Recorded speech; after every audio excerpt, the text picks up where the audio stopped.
नमस्कार मित्रों, स्वागत है सभी का। मेवाड़ का इतिहास चल रहा है और मेवाड़ के इतिहास में महाराणा मोकल के बाद में अपन पढ़ेंगे महाराणा कुंभा को। सबसे इम्पोर्टेंट राजा है मेवाड़ का और हर एक लाइन, हर एक युद्ध, हर एक स्थापत्य कला की निर्माण की गई, चाहे वो मंदिर हो, चाहे वो किसी भी प्रकार का दुर्ग हो, सबसे महत्वपूर्ण है। तो चलिए अपन पढ़ेंगे आज महाराणा कुंभा को। महाराणा कुंभा मेवाड़ का राजा बनेगा। जैसे 1400 मैंने बताया कि 1433 में हत्या कर दी गई थी। 1433 में हत्या कर दी गई थी किसकी, तो बता देना, मोकल की। 1433 में राजा बनेगा और 1468 तक राजा रहेगा। सबसे पहले महाराणा कुंभा के संबंध में मैंने आउल बाउल की संधि को उठाया है। मैंने मेवाड़ मालवा संबंध को उठाया है। क्यों उठाया? क्योंकि महाराणा कुंभा को एक थोड़े से अलग तरीके से पढ़ेंगे। क्योंकि महाराणा कुंभा के बारे में जो चीज़ें छोटी बड़ी बुकों में दे रखी है ना, रात दिन यूट्यूब पे घूमती रहती है। तो मैंने सोचा कि थोड़ा सा अलग तरीके से वही चीज़ें करवाई जाए जो एकदम इम्पोर्टेंट है और हर एग्जाम में आती है और ये हर एक एग्जामिनर की डिमांड भी रहती है। तो मैं सबसे पहले बात करूँगा आउल बाउल की संधि की। महाराणा कुंभा से संबंधित है। क्या है आउल बाउल की संधि? तो बता देना कि मेवाड़ और मारवाड़, इन दो के बीच में ये आउल बाउल की संधि होती है। तो कोई पूछ ले कि मेवाड़ का राजा कौन, तो बता देना महाराणा कुंभा। पूछ ले मारवाड़ का राजा कौन, तो बता देना राव जोधा। ये राव जोधा कौन है, तो बता देना रणमल का पुत्र है। और ये कुंभा कौन है, तो बता देना राणा लाखा के बाद में मोकल का पुत्र है ये। तो क्या हुआ, इन दोनों के बीच में ये संधि हुई। इस संधि की मध्यस्थता, बीच वाला बिचौलिया कौन था, मध्यस्थता किसने की, तो बता देना हंसाबाई ने। किसने की? हंसाबाई ने। पिछली क्लास में अपन लोगों ने पढ़ लिया था हंसाबाई के संदर्भ में कौन थी, क्या था। अब सबसे इम्पोर्टेंट तो ये कि राणा लाखा था। कुंभा है, कुंभा का दादा कौन, कुंभा का दादा कौन, तो बता देना राणा लाखा। और लाखा की पत्नी कौन, लाखा की पत्नी कौन, हंसाबाई। तो फिर कुंभा की क्या लगी हंसाबाई, तो बता देना दादी। तो ये दादी माँ है किसकी, कुंभा की। और मैंने बताया मारवाड़ में हंसाबाई ने, मारवाड़ में राव चूड़ा जब चला जाता है गुजरात, तो संरक्षक के रूप में, मोकल के संरक्षक के रूप में किसकी एंट्री होती है, तो बता देना रणमल की। ये पढ़ा दिया था मैंने। इस रणमल का पुत्र है जिसका नाम क्या है, राव जोधा। अब रणमल की बहन कौन थी, हंसाबाई। रणमल की बहन थी, तो रणमल के पुत्र जोधा के ये हंसाबाई क्या लगी, तो बता देना बुआ लगी। बुआ क्या लगी, बुआ। ये इसकी क्या हो गई, भुआ हो गई। ये संबंध याद रखना बेटा थोड़ा सा, इसकी हो गई भुआ। भुआ। अब मैं ये पूछ लूँ कि आउल बाउल की संधि है ये किन किन के बीच होती है, तो बता देना मेवाड़ और मारवाड़ के मध्य। यदि ऐसे रियासतें नहीं पूछे तो फिर पूछेगा राजा, तो बता देना महाराणा कुंभा और राव जोधा के बीच में। पूछ ले कि इसकी मध्यस्थता किसने करवाई, तो फिर बताना है हंसाबाई ने। और इन दोनों का बंटवारा कर दिया कि इधर से इस आंवल के जो पेड़ है, आंवल का मतलब, आंवल बाउल का मतलब है आंवल के पेड़ और बाउल के पेड़। आंवल के पेड़ है इस तरफ, तो ये कुंभा का राज्य रहेगा और बाउल के पेड़ है इस तरफ राव जोधा का राज्य रहेगा। ऐसा बंटवारा कर दिया हंसाबाई ने, दोनों के बीच में झगड़ा नहीं हो। तो इसका मध्य बिंदु है ना, मध्य बिंदु वो किस स्थान को चुना गया, सबसे इम्पोर्टेंट पर्सन है, तो बता देना सोजत को चुना गया। किसको? सोजत को, सबसे इम्पोर्टेंट। अब मेरा प्रश्न ये कि कुंभा के हंसाबाई क्या लगी, दादी, और जोधा के क्या लगी, भुआ लगी। उम्मीद करता हूँ कि आउल बाउल की संधि है वो अच्छे से समझ आ गई होगी।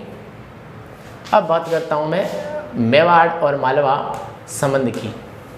कैसे संबंध थे? संबंध अच्छे थे, मित्रता वाले थे, या फिर शत्रुता से भरे हुए थे? तो लगभग तो शत्रुता वाले ही मिलेंगे। तो क्या था इसमें?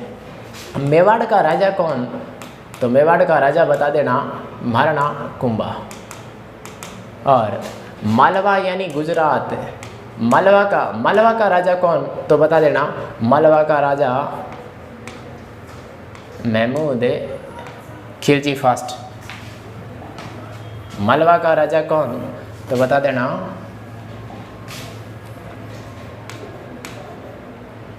महमूद खिलजी फर्स्ट। अब कुंभा और महमूद खिलजी फर्स्ट, इनकी शत्रुता बढ़ेगी। कैसे? जो कुंभा का पिताश्री था ना, जिसका नाम था मोकल, इस मोकल की हत्या की थी चाचा और मेरा ने। चाचा मेरा कौन? चाचा मेरा और मैपा पंवार, महाराणा मोकल की हत्या करके ये कहाँ चले गए थे? तो ये मालवा के महमूद खिलजी फर्स्ट की शरण में चले गए थे। और कुंभा जब आंवल बावल की संधि करता है, उसके बाद में विजय अभियान पे निकलता है, तो मेवाड़ के महाराणा कुंभा ने मालवा के महमूद खिलजी को बोला कि मेरे पिता के हत्यारे तेरी शरण में है, इसलिए उनको लौटा दे, मेरे हवाले कर दे, वरना मैं आक्रमण कर दूंगा। और इनके साथ में ये जो चाचा था ना, इस चाचा का एक पुत्र था जिसका नाम था अक्का। क्या नाम था? अक्का। ये अक्का भी उनकी शरण में था। तो मेवाड़ वालों ने मालवा से क्या मांगा? ये कुंभा ने क्या मांगा? कुंभा ने अपने पिता के हत्यारे चाचा मेरा, महपा पंवार और चाचा था उसका पुत्र था अक्का, इन सबको मांगा। और ये महमूद खिलजी मना कर देता है देने से। अब क्या होता है? अगले पेज पे चलते हैं। अब होता है सारंगपुर का युद्ध। अब सारंगपुर का युद्ध कब हो रहा है? तो सारंगपुर का युद्ध होगा मित्रों 1437 में। किस किस के बीच में? तो बता देना मेवाड़ और मालवा के बीच में। मालवा के बीच में। मालवा का राजा कौन? पिछले पेज पे अभी पढ़ा था, महमूद खिलजी फर्स्ट। इनकी शरण में कौन है? चाचा मेरा, महपा पंवार और चाचा है उसका पुत्र अक्का। मांगेगा कौन? कुंभा। कुंभा ने मांगा, इसने मना कर दिया। कुंभा ने आक्रमण कर दिया और सारंगपुर नामक स्थान पे 1437 में युद्ध हुआ। कहते हैं इस युद्ध में कुंभा जीत जाता है और महमूद खिलजी फर्स्ट हार जाता है। जैसे ही हारता है तो हारने के बाद में इसको क्या बना लिया जाता है? बंदी बना लिया जाता है। हारते ही इसको बंदी बना लिया जाता है और अपने पास कैद में रख लेता है महाराणा कुंभा। महाराणा कुंभा इसको 6 माह तक कैद में रखता है और उसके बाद में रिहा कर देता है। महाराणा कुंभा बहुत बड़ा उदारक राजा भी था। देखो, एक शत्रु के साथ में युद्ध करता है, उसको बंदी बना करके अपने पास लेके आता है, उसकी हत्या नहीं करता है, 6 माह तक रखता है अपने पास और एक राजा की तरह ही रिहाई कर देता है कि चलो तुम्हें माफ़ किया। तो 6 माह के बाद में उसका राज्य लौटा देता है और उसको रिहा कर देता है। बहुत बड़ा राजा था महाराणा कुंभा। तो उसके बाद में फिर क्या हुआ? विजय स्तंभ की कहानी पढ़ेंगे। जैसे ही कुंभा ने सारंगपुर के युद्ध को यानी मालवा को जीता, मालवा को जीतते ही कुंभा ने विजय स्तंभ का निर्माण करवाया। यदि पूछ ले कि विजय स्तंभ का निर्माण कहाँ करवाया कुंभा ने, तो फिर बता देना कहाँ का उत्तर ये होगा कि चित्तौड़ में कुंभा ने विजय स्तंभ का निर्माण करवाया। पूछ ले कब करवाया, तो बता देना 1440 से और 1448 के बीच में करवाया। पूछ ले क्यों करवाया, तो फिर बता देना मालवा विजय के उपरांत करवाया उस खुशी में। और कहते हैं कि विजय स्तंभ से का सबसे इम्पोर्टेंट महत्वपूर्ण पर्सन क्या है, तो बता देना इसको भारतीय मूर्तिकला, किसका? भारतीय मूर्तिकला का विश्वकोश कहते हैं। भारतीय मूर्तिकला का विश्वकोश कहते हैं। एक बार रिवाइज करें। सारंगपुर का युद्ध 1437 में मेवाड़ और मालवा के मध्य होते हैं। मेवाड़ का राजा कुंभा है और मालवा का राजा महमूद खिलजी फर्स्ट है। कुंभा जीतता है और महमूद खिलजी हार जाता है। हारने के बाद बंदी बना लेता है, 6 माह तक अपने पास रखता है और फिर रिहा कर देता है। उदार का राजा है। अब कुंभा जैसे ही मालवा को जीतता है, जीतने के बाद में कुंभा ने विजय स्तंभ का निर्माण करवाया। और कहाँ करवाया पूछ ले तो चित्तौड़ में। कब करवाया पूछ ले तो 1440 से लेकर के 1448 के बीच में। क्यों करवाया? मालवा विजय के उपलक्ष्य में खुशी में निर्माण करवा रहा है। तो फिर बड़ा प्रश्न ये कि इस विजय स्तंभ को क्या कहते हैं, तो भारतीय मूर्ति कला का विश्वकोश कहते हैं। सबसे खतरनाक इंपोर्टेंट प्रश्न है। उम्मीद करता हूँ कि ये सारंगपुर का युद्ध और विजय स्तंभ भी अच्छे से समझ आ गया होगा। आगे बढ़ते हैं। अब चंपानेर की संधि, भाई साहब क्या हुआ? चंपानेर की संधि सबसे इम्पोर्टेंट, सबसे महत्वपूर्ण 1456 के लगभग होती है। 1456 में डेट तिथि डाले देता हूँ 1456। कई इतिहासकार इसको 57 भी लिखते हैं, तो अधिकतरों ने 1456 ही माना है, तो अपन लोग 1456 ही मान लेते हैं। चंपानेर की संधि पूछ ले किसके विरुद्ध हुई, किसके विरुद्ध हुई? तो बता देना कुंभा के विरुद्ध है। और पूछ ले किसके मध्य हुई, पूछ ले किसके मध्य हुई? तो याद रखना, एक तो शासक है मालवा का, किसका? एक तो शासक है मालवा का, एक तो शासक है मालवा का, और दूसरा शासक है कौन सा? गुजरात का। मालवा का शासक आपको पता ही है कौन हो सकता है? 6 माह कैद में रखा और कैद में रख कर रिहा कर दिया, तो मालवा का शासक तो है महमूद खिलजी फर्स्ट। और गुजरात का शासक कौन है? कुतुबु। मैं लिख रहा हूँ ये नाम, आराम से लिखता हूँ मैं, क्योंकि मैं स्वयं ही भूल जाता हूँ ऐसे नामों को। कुतुबुद्दीन सा, इनके ऐसे ही नाम थे, ठीक है। तो इन दोनों के मध्य, इन दोनों ने क्या किया? ये दोनों अपने दुखड़े गा रहे हैं। ये कह रहा है यार मैं भी हार गया, ये कह रहा है यार मैं भी हार गया। किसने हराया? मेवाड़ के राजा ने, कुंभा ने। तो दोनों ने एक सहमति शर्त लागू की, दोनों ने सहमति, एक समझौता किया। समझौते में ये तय हुआ कि अपन लोग दोनों मिलके मेवाड़ पे आक्रमण करते हैं और मेवाड़ जीतने के बाद में आधा आधा हिस्सा कर लेते हैं। आधे हिस्से पे राज तो कौन करेगा? महमूद खिलजी फर्स्ट है। आधे हिस्से पे राज कौन करेगा? ये कुतुबुद्दीन शाह ये करेगा। ऐसी शर्त ये दोनों समझौता करते हैं, और समझौता जैसे ही करता है तो महाराणा कुंभा को इस बात का क्या लग जाता है? पता लग जाता है। कुंभा इनके ये आक्रमण करते हैं, उससे पहले ही कुंभा इन पे आक्रमण कर देता है। भाई साहब इसको और इसको दोनों को ठोकते हैं, दोनों भाग जाते हैं। चंपानेर की जो समझौता था ना, वो फेल हो गया। तो सबसे महत्वपूर्ण इंपॉर्टेंट प्रश्न तो ये है, ध्यान से सुनना। प्रश्न ये है कि चंपानेर की संधि किस किस के मध्य हुई? उत्तर आएगा मालवा का महमूद खिलजी फर्स्ट, गुजरात का कुतुबुद्दीन शाह, इन दोनों के मध्य।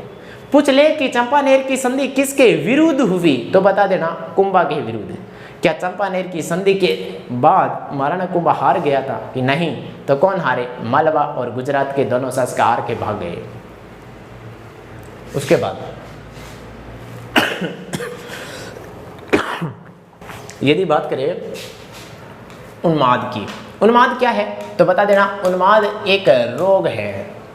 तो इसका यहाँ क्या काम है? रोग का, रोग का यहाँ क्या काम है? तो फिर मैं बताता हूँ कि ये जो उन्माद रोग था, ये महाराणा कुंभा को हो गया था। और कुंभा को जब ये रोग हो गया तो कुंभा एक दिन कुंभलगढ़ दुर्ग में, कुंभलगढ़ दुर्ग में इस दुर्ग में एक ऊंचा महल है। इस दुर्ग में, दुर्ग है सबसे ऊंचा जो बाहर से दिखाई देता है, जिसको कहते हैं कटारगढ़। और इस कटारगढ़ को कहते हैं मेवाड़ की आंख है। मेवाड़ की आंख है। मेवाड़ की आंख क्यों कहते हैं? क्योंकि ये कुंभलगढ़ दुर्ग में सबसे ऊंचा है, ऊंचा बाहर से दिखाई देता है, सबसे पहले दिखाई देता है, इसलिए मेवाड़ की आंख कहते हैं। इस कटारगढ़ के पास है मामादेव कुंड, मामादेव कुंड। ये जो मामादेव कुंड है, इसके पास एक भींतड़ी है, उस भींतड़ी के पास बैठा था कौन? कुंभा। मैंने कहा उन्माद रोग है, कुंभा को हो गया। कुंभा को जैसे उन्माद रोग हुआ तो कुंभा कुंभलगढ़ दुर्ग में, कटारगढ़ दुर्ग है उसके पास मामादेव कुंड के पास बैठा था। और कुंभा का एक पुत्र था, उस पुत्र का नाम उन्माद है, तो ऐसा ही उन्दा उसके पुत्र का नाम है, उसका नाम है उद्दा। उद्दा देखता है कि यार पिताजी बैठे हैं अकेले और ये रोग से ग्रस्त है, क्यों नहीं इसको मार दिया जाए और मेवाड़ का राजा मैं बन जाऊं। कुंभा आता है भाई साहब यहाँ, और यहाँ बैठा है कौन? महाराणा कुंभा आता है, उद्दा आता है यहाँ, पिताजी का पैर छूता है और पिताजी का काम तमाम कर देता है। यानी 1468 में हत्या कर देता है। कौन? उद्दा। इसलिए उद्दा को क्या कहेंगे? मेवाड़ का पितरहंता, मेवाड़ का पितरहंता। सबसे महत्वपूर्ण, सबसे खतरनाक प्रश्न पहले एक ये था कि पहले पिछले एक क्लास में प्रश्न आया कि मेवाड़ का भीष्म पितामह कौन?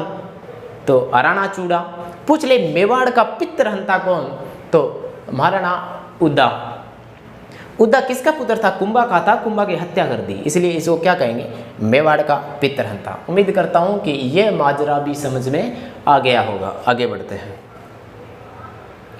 अब कुंभा की उपाधियां, भाई साहब बहुत सारी उपाधियां सी, हाल गुरु, चाप गुरु, सेव गुरु, छाप गुरु, जगत गुरु, राणा राशो, ठीक है ना, बहुत सारी उपाधियां सी, चाप गुरु, शेल गुरु, जितनी उपाधियों के लास्ट में गुरु लगे है वो लगभग कुंभा की थी। लगभग क्यों कह रहा हूँ? क्योंकि गुरु लगी भी एक दो उपाधि किसी और राजा के भी आगे बढ़ेगी। तो ये जो मुख्य उपाधियां, इन्हें याद रखना है। सबसे पहले याद रखना है इसको, अभिनव भारताचार्य को। ये सबसे इंपॉर्टेंट है, बहुत बार एग्जाम में पूछी है। महाराणा कुंभा की अभिनव भारताचार्य की उपाधि थी। ये क्यों मिली इसको? क्योंकि ये वीणा बजाता था, ये वीणा वादक था। महाराणा कुंभा वीणा वादक था, इसलिए इसे अभिनव भारताचार्य कहा गया। और मुस्लिम शासक थे, वो इसका बड़ा मान सम्मान करते थे। कौन? मुस्लिम शासक है। इन मुस्लिम शासकों ने महाराणा कुंभा को हिंदू सुल्तान की उपाधि दी। सीधा प्रश्न आता है, बहुत इंपॉर्टेंट है। ये जो 6 उपाधियां हैं, ये सबसे खतरनाक है, सबसे इंपॉर्टेंट है। इसको रट लेना, हर एग्जाम में एक पूछी जाती है। पूछ ले हिंदू सुल्तान की उपाधि महाराणा कुंभा को किसने दी? तो बता देना मुस्लिम शासकों ने। यदि पूछ ले कि कुंभा को महाराजा हदिराज की उपाधि क्यों दी गई? क्यों दी गई?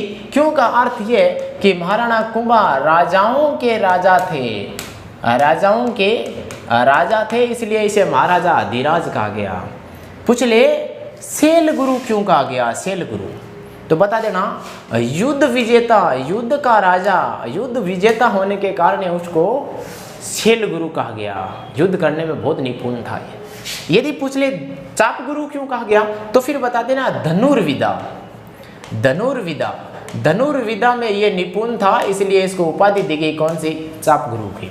यदि पूछ ले राणा राशो, राणा राशो क्यों कहा गया? तो बता देना ये विद्वान लोग थे ना, इन विद्वानों के आश्रय दाता था। सारे के सारे विद्वान आश्रय दाता, सारे के सारे विद्वान इसी के दरबार में रहते थे। रिवाइज करें, ये उपाधियां सबसे इंपॉर्टेंट है महाराणा कुंभा की, सबसे इंपॉर्टेंट खतरनाक प्रश्न बनता है हर बार। यहाँ से सीधा प्रश्न पूछेगा अभिनव भारताचार्य की उपाधि महाराणा कुंभा को क्यों मिली? वीणा वादक होने के कारण। हिंदू सुल्तान की उपाधि क्यों मिली? तो मुस्लिम शासकों ने इसको हिंदू सुल्तान का।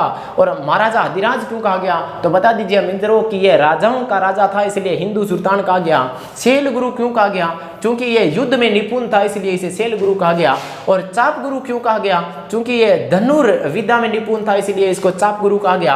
राणा रासो क्यों कहा गया? तो बता देना विद्वानों का आश्रयदाता होने के कारण इसको चाप गुरु कहा गया, सॉरी राणा रासो कहा गया। सबसे इंपॉर्टेंट पार्ट है ये उपाधियों वाला। इसके बाद में राजगुरु, हाल गुरु, छाप गुरु, परम गुरु, ऐसी लगी हुई उपाधियां आ जाए वो भी इसकी है। लेकिन इनको रट लेना, इन 6 को अच्छे से रट लेना, यहाँ से प्रश्न बाहर नहीं जाएगा। उम्मीद करता हूँ कि ये भी समझ आ गया होगा। आगे बढ़ते हैं। अब स्थापत्य कला। स्थापत्य कला में क्या लिखा? सबसे इंपॉर्टेंट स्थापत्य कला है इसकी, सुनना। एक रचना है जिसका नाम है वीर विनोद। ये वीर विनोद पुस्तक है। इस पुस्तक की यदि पूछ ले रचयिता, रचनाकार कौन है, तो फिर बता देना श्यामल दास।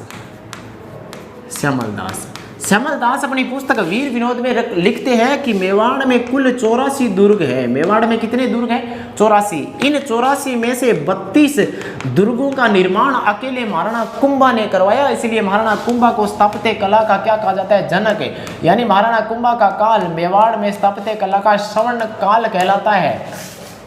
समझ आगे? एक बार और दोहरा लीजिएगा। स्थापत्य कला। वीर विनोद रचना है, एक पुस्तक है। इसके रचनाकार कौन है तो बताना। इसका लेखक है श्यामल दास। श्यामल दास कहता है कि मेवाड़ में कुल 84 दुर्ग है और इन 84 दुर्गों में से 32 दुर्गों का निर्माण अकेले महाराणा कुंभा ने करवाया था। दुर्ग की बात आई है तो कितने दुर्गों का निर्माण करवाया महाराणा कुंभा ने, तो ये अच्छे से रट लेना। भोमट का दुर्ग, कौन सा दुर्ग?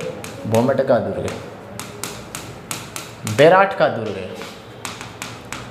बसंती दुर्ग, अचलगढ़ दुर्ग, कुंभलगढ़ दुर्ग, ये सारे के सारे दुर्ग, इन दुर्गों का निर्माण कौन करवाता है? महाराणा कुंभा करवाता है। पढ़ किसको रहे हैं मित्रों? महाराणा कुंभा को। महाराणा कुंभा ने मेवाड़ में भोमट, बसंती, बेराट, अचलगढ़ और कुंभलगढ़ दुर्गों का निर्माण करवाया। अच्छे से रट के साइड में कर देना। और जो उपाधियां मैंने पिछले पेज पे गिनाई थी, उपाधियों में कौन कौन सी उपाधि? अभिनव भारताचार्य को अच्छे से रट के याद रखना है। फिर राणा रासव को, हिंदू सुल्तान को, महाराजा हदिराज को, सेल गुरु को, चाप गुरु को, इन 6 उपाधियों को। और प्लस में उसके बाद में स्थापत्य कला, वीर विनोद की रचना है, उसमें श्यामल दास कहते हैं 84 में से 32 दुर्गों का निर्माण करवाते हैं। इस 32 दुर्गों में से सबसे इंपॉर्टेंट दुर्ग कौन कौन से है तो बता देना। भोमट का दुर्ग, बेराट का दुर्ग, बसंती का दुर्ग, अचलगढ़ का दुर्ग, कुंभलगढ़ दुर्ग, इन दुर्गों का निर्माण कौन करवाता है तो महाराणा कुंभा करवाता है।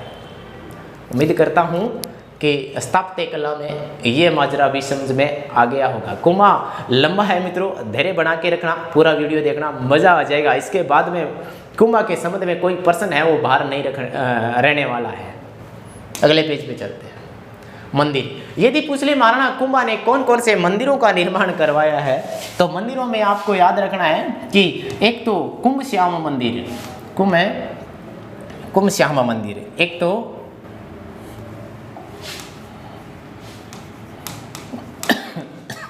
कुंभ श्याम मंदिर का निर्माण, दूसरा है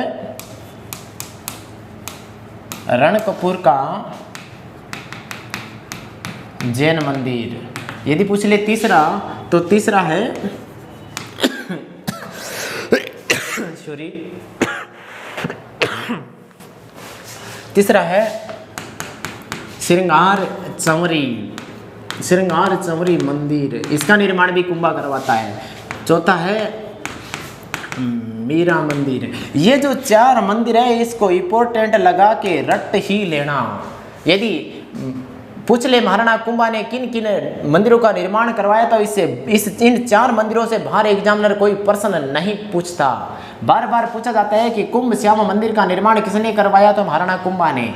रणकपुर का जैन मंदिरों का निर्माण किसने करवाया? महाराणा कुंभा ने। श्रृंगार चंवरी का मंदिर कहाँ है तो बता देना मेवाड़ में। ये चंवरी है, चौकी नहीं है। श्रृंगार चौकी जोधपुर दुर्ग में है, जबकि ये श्रृंगार चंवरी है। ध्यान से सुनना। ये मीरा मंदिर का निर्माण भी किसने करवाया? महाराणा कुंभा ने करवाया। महाराणा कुंभा की यदि रचना की बात करें तो सबसे इंपॉर्टेंट पार्ट तो रचना वाला, मतलब एक पार्ट ना, एक से बढ़ के इंपॉर्टेंट है, एक से बढ़ के।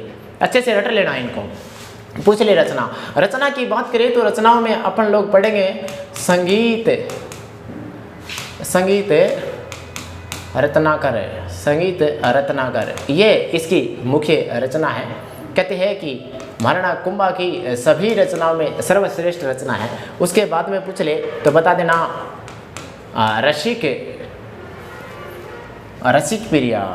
रसिक प्रिया इसकी टीका है एक। उसके बाद में सूड प्रबंध, उसके बाद में एक रचना है सूड प्रबंध, उसके बाद में रचना है संगीत मीमांसा, उसके बाद में रचना है काव्य मीमांसा सॉरी, उसके बाद में इसकी रचना है कामराज रतिराज। उसके बाद में रचना है संगीत रत्नाकर, ये तो ऊपर आ गया। उसके बाद में एक शतक है, चंडी शतक है, एक इसकी रचना है चंडी शतक। इनको अच्छे से रट लो, इनसे बाहर कोई प्रश्न नहीं पूछेगा एग्जामिनर। रचनाओं में पूछे तो संगीत रत्नाकर, रसिक प्रिया, सूड प्रबंधन, संगीत मीमांसा, कामराज रतिराज और चंडी शतक, ये इनकी रचना है। वो इनके मंदिर है, ये इनकी रचना है। अगले पेज पे चलता हूँ। ये देखो एक लिंग महात्म्य ग्रंथ। पूछ ले कुंभा के काल में एक लिंग महात्म्य ग्रंथ की रचना किसने की तो बता देना कान्हा ने। किसने की? कान्हा ने। ये कान्हा है, ये वेतन लेकर के कुंभा से वेतन लेता है और फिर इस रचना की, इस ग्रंथ की रचना करता है। तो सबसे इंपॉर्टेंट प्रश्न है, बहुत बार एग्जामों में पूछा गया है कि कुंभा के दरबार में कौन से दरबारी कवि ने एक लिंग महात्म्य की रचना की जिसने वेतन लिया था? तो बता देना कान्हा व्यास। कान्हा व्यास ने वेतन पे एक लिंग महात्म्य की रचना की थी। सबसे इंपॉर्टेंट अलग ही प्रश्न पड़ा है, बहुत बार एग्जाम में पूछा है। पूछ ले अत्रि भट्ट। अत्रि भट्ट ने क्या किया? अत्रि भट्ट ने कीर्ति स्तंभ प्रशस्ति की रचना की थी। कीर्ति स्तंभ प्रशस्ति, कीर्ति स्तंभ प्रशस्ति की रचना किसने की? अत्रि भट्ट ने। पूछ ले नाथा। नाथा ने क्या किया? नाथा की एक रचना है वास्तु मंजरी। वास्तु मंजरी, वास्तु मंजरी नामक एक पुस्तक है जिसकी रचना कौन करता है? नाथा करता है। एक बार और दोहरा लो, एकलिंग महात्म्य ये ग्रंथ है, कान्हा व्यास लिखता है किस पे? वेतन लेके लिखता है, इसलिए एकमात्र ग्रंथ है वेतन लेकर के लिखा था। किसने? कान्हा व्यास ने। किसके काल में? महाराणा कुंभा के काल में। अत्रि भट्ट ने कीर्ति स्तंभ प्रशस्ति की रचना की और नाथा ने वास्तु मंजरी की रचना की। आगे बढ़ते हैं, ये देखो, ये महाराणा कुंभा से संबंधित मुख्य व्यक्ति है। पूछ ले कि हीरानंद कौन था? तो बता देना महाराणा कुंभा था ना, इस कुंभा का गुरु था। कुंभा के गुरुजी कौन? हीरानंद। पूछ ले सोमदेव कौन था? तो सोमदेव को महाराणा कुंभा ने कवि राजा की उपाधि दी। कौन सी? कवि राजा की उपाधि प्रदान करता है कौन? कौन प्रदान करता है? तो फिर बता देना, कुंभा को उपाधि प्रदान करता है। कुंभा ने प्रदान किए किसको? सोमदेव को। कुंभा ने सोमदेव को कवि राजा की उपाधि दी है। सारंग व्यास कौन था? तो बता देना महाराणा कुंभा का संगीत गुरु था। कौन था? महाराणा कुंभा का संगीत गुरु। पूछ ले रमाबाई कौन थी? तो बता देना महाराणा कुंभा की पुत्री थी। किसमें निपुण थी? तो बताना संगीत में। किसमें निपुण थी? तो बता देना संगीत में निपुण थी, इसलिए इसको संगीतज्ञ कहा जाता था। क्या कहा जाता था? संगीतज्ञ कहा जाता था। और इतिहासकार बाद में उसको वागेश्वरी के नाम से जानते थे। वागेश्वरी। तो वागेश्वरी कौन है? महाराणा कुंभा की पुत्री रमाबाई। महाराणा कुंभा की पुत्री का नाम रमाबाई है। रमाबाई संगीत में निपुण थी, इसलिए इसको वागेश्वरी कहा गया। सुमति झाली कौन है? तो बता देना महाराणा कुंभा की पत्नी है। और महाराणा कुंभा की पत्नी ने क्या किया? तो बता देना रेदास को अपना गुरु बनाया। रेदास को अपना गुरु बनाता है और बनाती है, और गुरु बना करके मेवाड़ में सबसे पहले भक्ति की शुरुआत करती है। इसलिए पूछ ले कि मेवाड़ में भक्ति की शुरुआत किसने की? तो बता देना सुमति झाली ने। सुमति झाली के गुरु का नाम कौन? रेदास। एक बार इनको रिवाइज कर लो, सबसे टॉप के व्यक्तित्व है ये, सबसे टॉप के। यहाँ से प्रश्न निकलता ही निकलता है। आज के जितने भी मैंने अच्छे प्रश्न तैयार करवाए उनको अच्छे से रट लेना, कॉपी में रट्टा मार लेना मित्रों। रट्टा मार के सटा दो इसको, बार बार पढ़ने की जरूरत ही नहीं पड़े। अरे भीड़ है, भीड़ में से छंटनी लेनी है। जो बच्चे तीन महीने से, 4 महीने से, 6 महीने से लगातार तैयारी कर रहे हैं, वो तो अभी जीरो वाले बच्चों से पहले ही आगे निकल गए।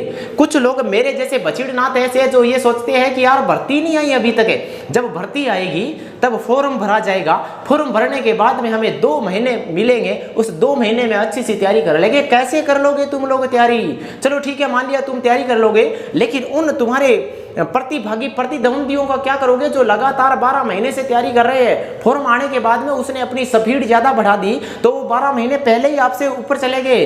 उनकी तैयारी 80% है, आप 0 से तैयारी शुरू कर रहे हो। आप 0 से शुरू करके तैयारी 50 पे पहुंचोगे तो वो आपके साथी प्रतिद्वंदी है वो 100 पे चले जाएंगे, तो फिर आपके लिए मुश्किलें बढ़ती ही जाएगी। फिर कैसे सिलेक्शन लोगे? इसलिए अभी से जो क्लास देख रहे हो उसको रफ रजिस्टर में अच्छे से नोट करो, रट्टा मार के साइड में कर दो, ताकि एग्जाम जब जैसे ही आपका कोई कंपटीशन आए उसके आवेदन शुरू हो जाए उसमें केवल रिवाइज करना पड़े, केवल रिवाइज करना पड़े। एक बार के लिए इसको रिवाइज कर लो, उसके बाद में देखते हैं आगे की क्लास। हीरानंद कौन है? महाराणा कुंभा का गुरु है। पूछ ले सोमदेव। सोमदेव को महाराणा कुंभा ने कवि राजा की उपाधि प्रदान की। सारंगदेव कौन है? तो महाराणा कुंभा का संगीत गुरु है। पूछ ले रमाबाई कौन है? तो रमाबाई संगीतज्ञ है और पुत्री है किसकी? महाराणा कुंभा की, इसलिए इतिहास में इसको वागेश्वरी के नाम से जाना गया। सुमति झाली। सुमति झाली कौन है? पत्नी है महाराणा कुंभा की। मेवाड़ में सबसे पहले भक्ति की शुरुआत करती है क्योंकि रेदास को ये गुरु बनाती है। सबसे इंपॉर्टेंट पार्ट है। आज की क्लास में जितने भी बिंदु महत्वपूर्ण बिंदु पढ़े हैं मित्रों, उनको अच्छे से नोट कर लेना अपने रजिस्टर में और रट्टा मार लेना। इससे बाहर कोई प्रश्न पुटअप नहीं होगा महाराणा कुंभा से। सबसे महत्वपूर्ण पार्ट है, सबसे महत्वपूर्ण चीज़ें मैंने नोट करवाई है। यदि क्लास पसंद आ रही है तो इसको लाइक भी कर दिया करो, इसमें कमेंट भी डाल दिया करो। आपके कोई प्रश्न हो तो वो भी कमेंट में लिख दिया करो, इनको शेयर कर दिया करो। आज की क्लास में इतना ही। अगली क्लास में एक नए राजा के साथ में मिलते हैं। धन्यवाद।